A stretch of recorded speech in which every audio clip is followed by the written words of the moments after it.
Isiltasunaren hitzak ulertu ditut. Nire parte izan nahi du. Ni besarkatu.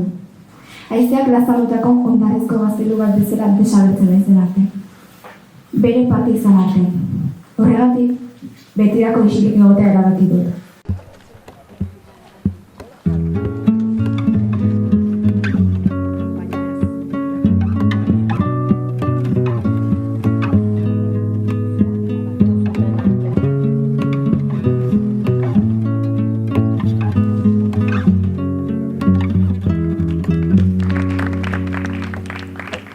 Esan gabeko hitzak, hiltzek bezala burun dabiltza.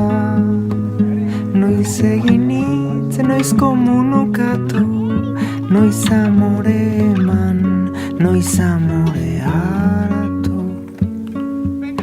Ta esandako hitzak, hiltzaile baten hitzalan gixan.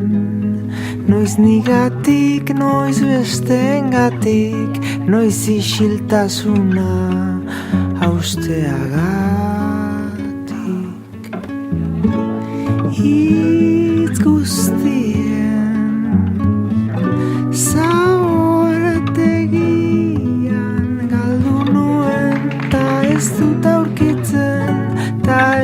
aurkitzen, hitz hori nondik den. Zabor guztien iztegietan galdu nuen, ta ez dut aurkitzen, egia nondiken.